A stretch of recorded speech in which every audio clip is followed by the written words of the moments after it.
में जैतारण और जैतारण के आसपास के क्षेत्रों में नदियां है वो उफान पर चल रही है। लीलड़ी नदी को 3D एनिमेशन के साथ इसकी सहायक नदियां, इसके डैम, इसके किनारे पर कौन कौन से गांव और अंतिम छोर क्या क्या है। तो सबसे पहले जवाजा की पहाड़ियों से निकलती है काशी मकरेड़ा का तालाब, जिसमें यह नदी पड़ जाती है। अब नदी है उसका उद्गम होता है शिवपुरा की पहाड़ियों से होता है। सुमेल गाँव दोस्तों एक ऐतिहासिक गाँव है, आप सबको पता होगा, गिरी सुमेल का। बाद में ये सारी नदियां मिलकर खरवा के तालाब में आती है। खरवा बहुत बड़ा डैम है, कोलपुरा डैम। ये अगर बढ़ जाता प्लांट है बांगड़ सीमेंट और अंबुजा सीमेंट दोनों के बीच में से होकर गुजरती है।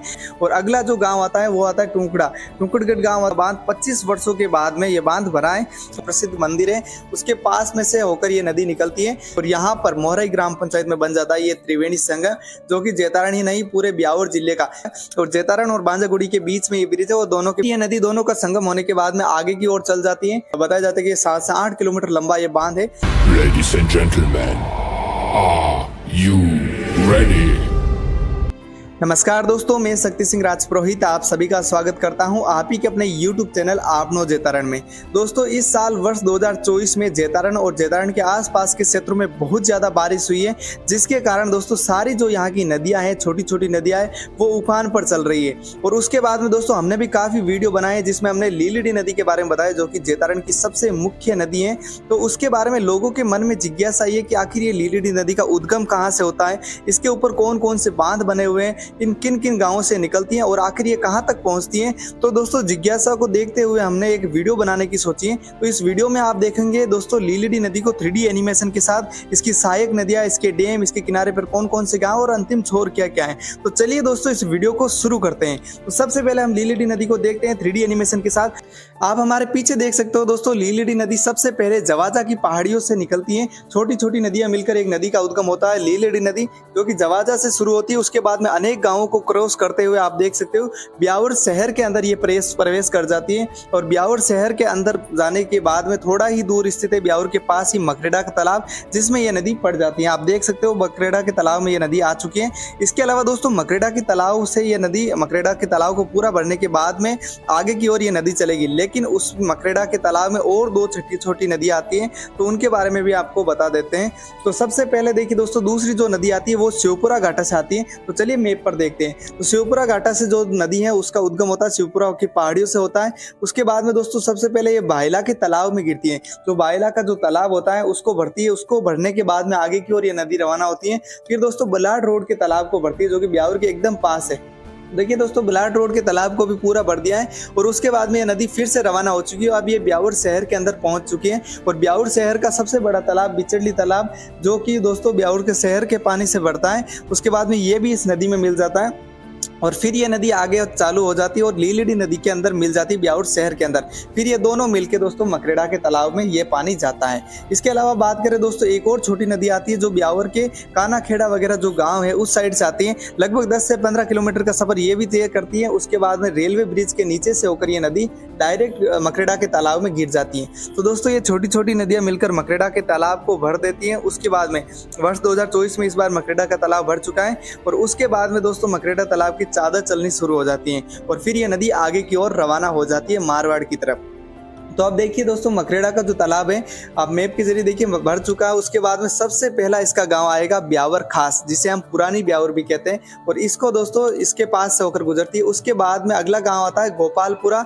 और गोपालपुरा के बाद में अगला गांव आता है सोडपुरा। सोडपुरा से नदी रवाना होकर सीधे सुमेल गाँव पहुंचती है। सुमेल गाँव दोस्तों एक ऐतिहासिक गाँव है, आप सबको पता होगा, गिरी सुमेल का युद्ध आप सबके मन में होगा। और इस गाँव में आकर ये नदी रुकती है, क्योंकि यहाँ पर दोस्तों एक और इसकी सहायक नदी आती है, और जो कि बहुत बड़ा सफर तय करती है, जो कि इस लीलड़ी नदी की सबसे बड़ी सहायक नदियों में से एक है। और ये नदी आने के बाद में इसका काफी समय तक पानी चलता है। अब बात करते हैं इस सहायक नदी की। तो काशीपुरा से इस सहायक नदी का उद्गम होता है। मैप के जरिए देखते हैं तो देखिए अजमेर जिले की काशीपुरा से इस सहायक नदी का उद्गम होता है पहाड़ियों से। उसके बाद में ये सारी नदियां मिलकर खरवा के तालाब में आती है। खरवा के तालाब को पूरा भरती है। फिर ये नदी वापस शुरू होती है। और अगला जो गाँव आता है वो होता है गोला गाँव। खेड़ा गाँव को क्रॉस करते हुए गोला गाँव आता है। फिर वो गोला गाँव से फिर ये रवाना हो जाती है। और फिर जो अगला गाँव आता है दोस्तों वो है सुमेल। सुमेल के अंदर लीलड़ी नदी इसका इंतजार कर रही होती है।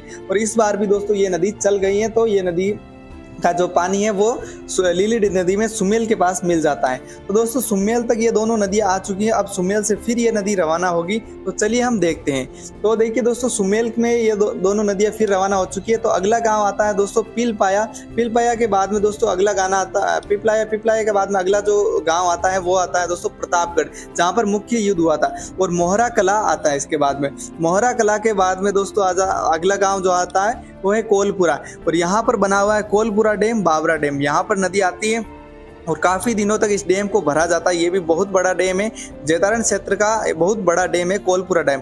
ये अगर भर जाता है तो इस नदी का जो है वो हेजा कहते हैं वो चालू हो जाता है, यानी नदी वर्ष लगभग 6 या 7 महीने तक चलती है। तो इस बार भी ये भर चुका है और अब ये नदी 6-7 महीने तक चलेगी इस बार। तो अब देखिए दोस्तों कोलपुरा का डैम भर चुका है, बाबरा का डैम भर चुका है। अब ये नदी फिर रवाना होती है। इस डैम को भरने के बाद में बाबरा शहर के मध्य से होकर निकलती है। फिर अगला जो गाँव आता है वो आता है रतनगढ़।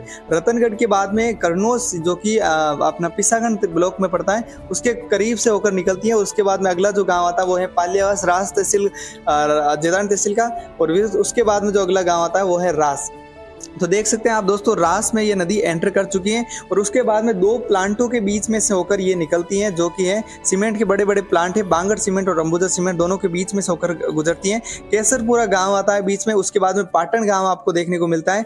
और अगला जो गांव आता है वो आता है टुकड़गढ़ गांव आता है। उसमें यहाँ पर ये नदी 3 भागों में विभाजित होती है, फिर वापस आगे जाके एक हो जाती है। अगला जो गांव आता है वो निम्बेड़ा गांव आता है। निम्बेड़ा के बाद में जो अगला गांव आता है वो है मेसिया।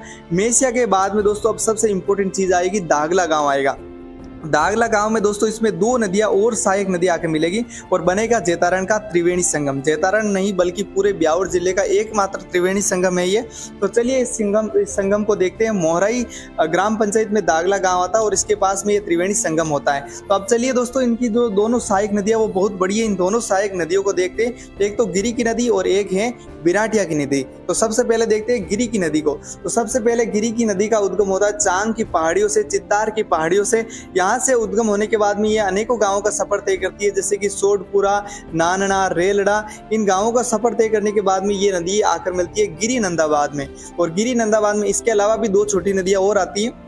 उसके बाद में दोस्तों इस गिरी नंदा बांध को भरा जाता है। लेकिन दोस्तों वर्ष 2024 इतना बढ़िया वर्ष है कि इस वर्ष में दोस्तों ये नंदा बांध 25 वर्षों के बाद में ये बांध भरा है और इस नदी को देखने का सौभाग्य मिलेगा। और दोस्तों त्रिवेणी संगम की ओर ये नदी बढ़ जाती है। तो इस बांध को भर दिया गया और अब ये बांध भर चुका है और आगे की ओर नदी भी चल चुकी है। तो यहाँ पर देख सकते हैं दोस्तों पीछे जो आदमी है वो इस बांध में स्नान कर रहा है, इसको कह रहे हैं आगे बढ़। तो आगे बढ़ चुका है। आप देखिए आगे जो अगला गांव आता है वो है चाउंडिया गांव। चाउंडिया के बाद में अगला गांव आता है मेसिया गांव। मेसिया के बाद में जो अगला गांव आता है वो है दोस्तों दागला गांव। और यहाँ पर ये लीलड़ी नदी में मिल जाती है। दूसरी नदी और आएगी, फिर ये त्रिवेणी संगम होगा। दूसरी नदी है बिराटिया की नदी।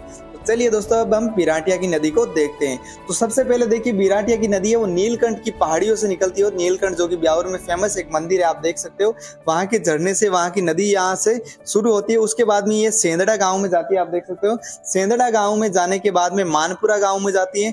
मानपुरा गाँव के बाद में सबलपुरा, करणपुरा, 2-3 गाँव और आते हैं। फिर यह गाँव में जाती है झीतड़ा गाँव, जो कि एक बड़ा गाँव, यहाँ से निकलती है। और फिर इसमें आता है झिलमिल बांध। आप देख सकते हो नदी है वो झिलमिल बांध में रुकती है।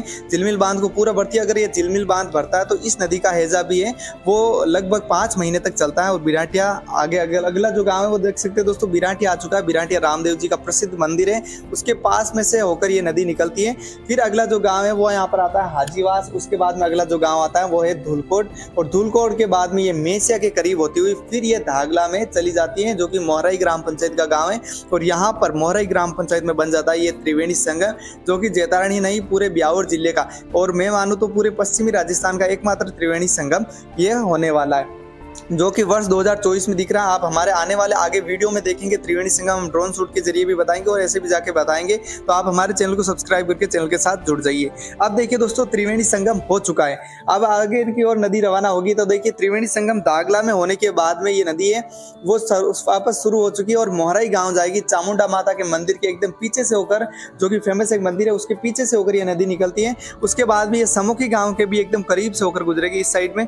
उसके अलावा जो अगले गाँव आते हैं वो है निमाज गांव के एकदम करीब से होकर गुजरेगी और इस साइड में गांव होगा आसरलाई। उसके अलावा फिर आगे और नदी बढ़ जाएगी। जो बिरामपुरी गांव है वो पहले आ जाता है मोरई के पास।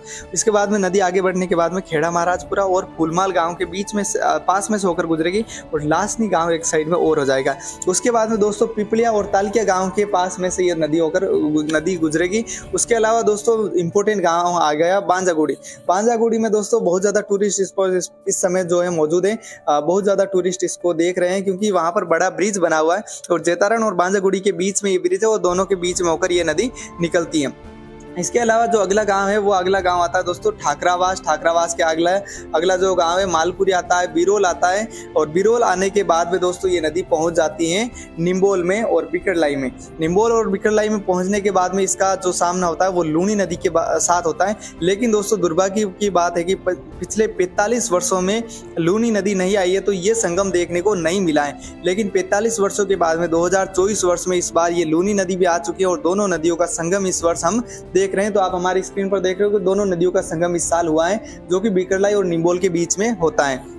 अब फिर ये नदी दोनों का संगम होने के बाद में आगे की ओर चल जाती है जो कि दोस्तों यहाँ पर लोटोती गांव में जाती है। लोटोती के बाद में झाक गांव में जाती है। झाक के बाद में अपना कौलाना गांव और रामपुरिया गांव में जाती है और फिर ये दोस्तों जसवंत सागर बांध में गिर जाती है। और जसवंत सागर बांध बहुत बड़ा बांध है, लगभग इसका बताया जाता है कि 7 से 8 किलोमीटर लंबा ये बांध है और पूरे जोधपुर जिले के अंतर्गत आ जाता है। और जोधपुर जिले का सबसे बड़ा बांध है, बिलाड़ा तहसील के एकदम करीब है।